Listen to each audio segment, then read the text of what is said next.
screens on, back in the day, or just signs like "Get down."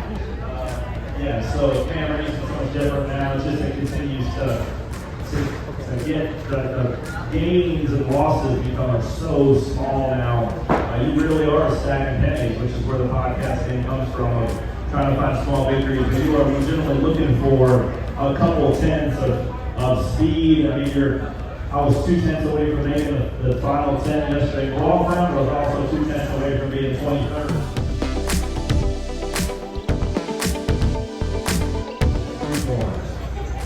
Charlotte will have 4 corners because they have 2 dog legs in the first straightaways. Now, that's mind-blowing stuff, actually. My mind's blown. All right, who's next? Right here. What do you think is the replacing of the finish line or the starting area? The restart zone. The Geico restart zone. Restart zone, that's right. So we actually spent a lot of time, I'm in the driver advisory council, and we spent a lot of time thinking about how to not make the drivers look like a bunch of idiots in turn 1, like we have the last couple of years. And we thought the way we could at least protect ourselves from ourselves a little bit is move the restart zone from the straightaway back to after, I guess, before a corner to space it out a little bit. You're still going to have a little bit of a fall down in turn 1, but you're not going to be on top of each other. So just the fact of having the field go through a left-hander and then have another corner to the right after yourself will space us out a little bit enough to where we might not be 10 wide in this question. I would say right now would be the Jimmy John's Spicy Italian. That's what I'm going with right now. Great question. You get it right here.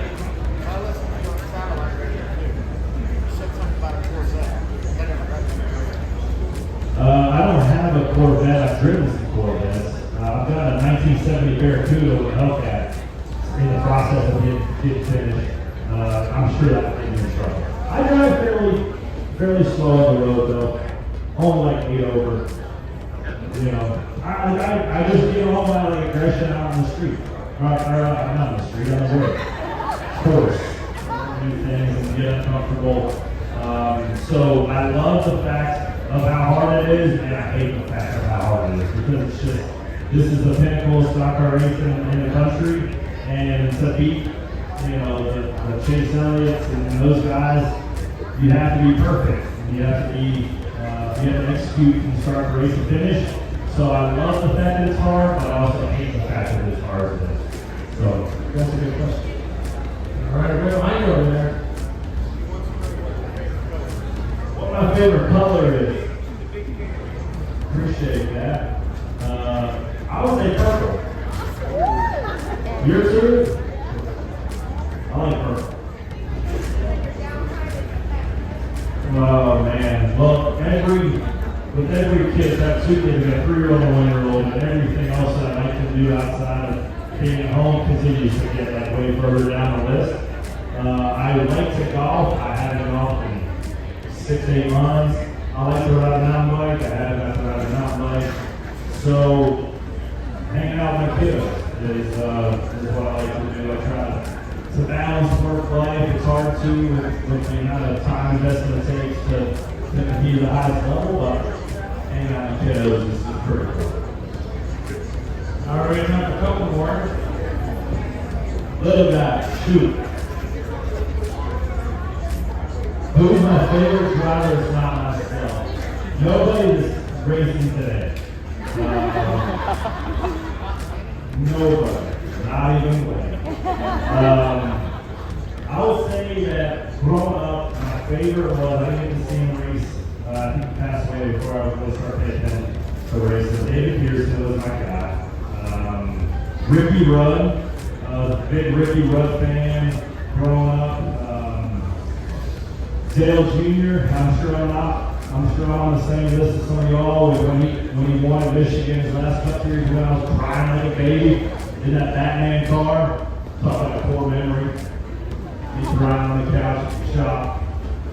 I knew it was over. That was it. All right, we have time for one more question. Can you talk about how much input you give your pit team. Talk about how much input I got my pit crew. Not so much the guys that go to the wall, but I have a big say in kind of the setup that we bring to the racetrack. We kind of compile our notes and we just kind of figure out what's going to be the best for the weekend. And we put a lot of weight into simulator time. We spent 4 or 5 hours a week on that. And I mean, what you talk about on Wednesday, when you're trying to figure out what the setup's going to be, is super important because you can't change it when you get to the racetrack. You're married to it, so you want to make sure you bring the right stuff. So I definitely take a lot of responsibility for trying to make our car good on the weekends, and sometimes we miss it, sometimes we hit it. We hit it this weekend, last week. We ran 15th in Michigan. We qualified inside the top 15 today, so hopefully we can finish there and keep stacking it. All right, guys, that's all the time we got for now. Corey, thanks so much for coming out.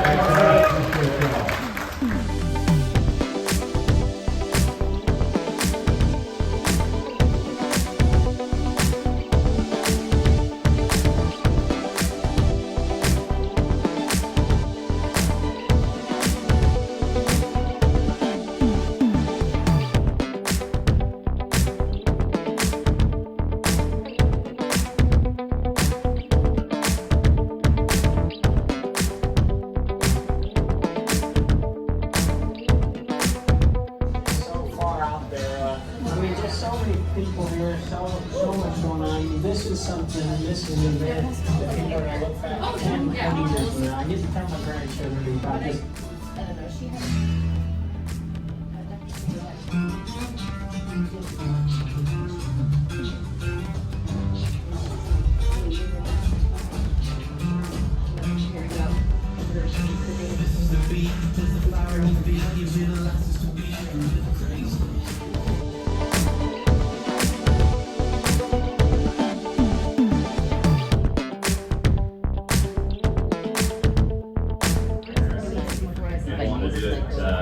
With you first, so you know if opportunity came up, I would consider it. But nobody's asking right now.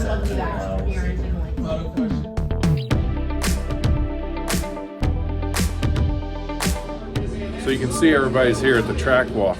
They started down here, which is turn 1 for NASCAR. Coming down, they'll go down to the starting line and go back up. So I'm on the 8th floor of the pagoda. The view is just amazing. I mean, it's a whole different perspective up here. I'm standing in the glass corner, as you can see.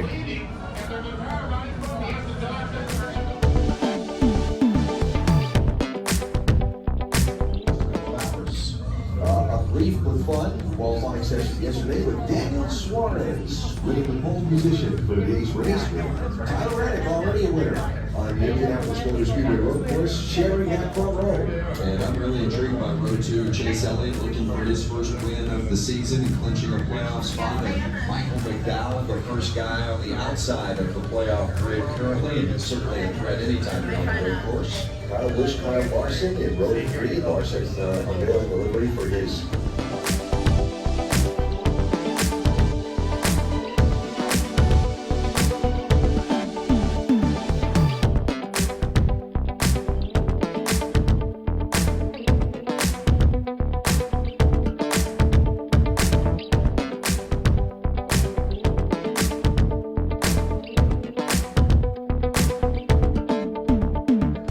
Brickyard champion Kevin Harvick. Doug, what is happening here today?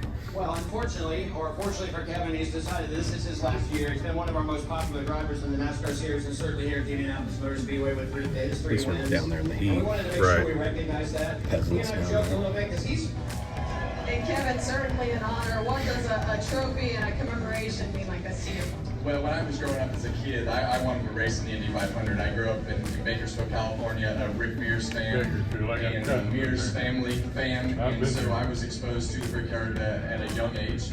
My dad had wanted nothing to do with no fenders, so I wound up in the fenders path and wound up here at the Brickyard in a stock car. So to be able to win and to win a few times on the oval and be able to do what we've been able to do is something of sort of living out your childhood dream. And for me, that's been pretty special. So I still enjoy every minute that I've been able to spend here. It won't be my last. I'm just doing something different and look forward to coming back as a non-competitor, but being a competitor, this place has been really good to me. I know there are some Kevin Harvick fans here today. If you are, let them hear it. Kevin Harvick, president of the Indianapolis Motor Speedway, Doug Bowles. We are Armed Forces, Chief Warrant Officer retired, and he's always been very appreciative of the respect shown at the Indianapolis Motor Speedway and by Chevrolet in this military appreciation lap. So this is a little bit personal too, and very much appreciated. The back side of the pagoda, and it's really awesome because you can see a lot of action back here. You can see all the people on the viewing mounds, but you can see so much of the track. Turn 9, 10, 11, 12, 13, 14, 15, all the way around here. Air Force, Marines, Coast Guard. It's amazing. Just saw the drivers walk through here. Very enjoyable up here. I'm gonna petition because I don't like that. Richlands have the coolest fire trucks ever.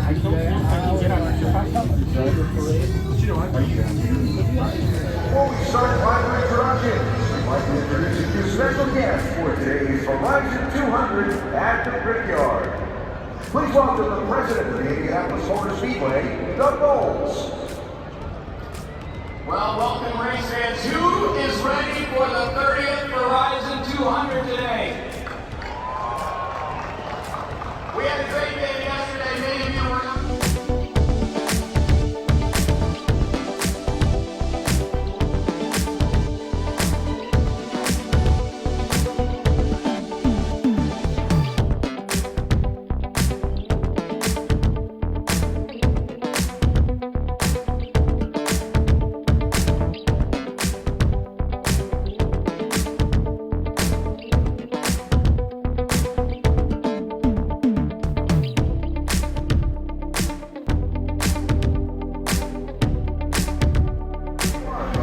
Filter Gunning Protection Chevy. It's Indiana's Justin Haley.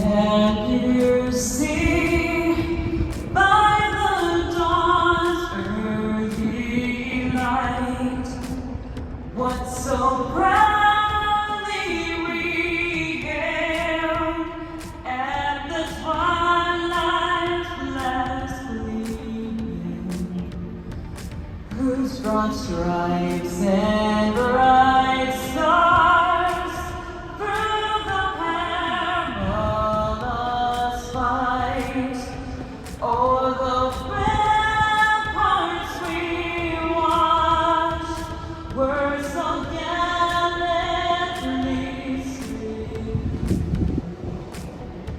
and the rockets spread the glare, the most bursting in air, gave proof through the night that our flag was still there. Oh, sing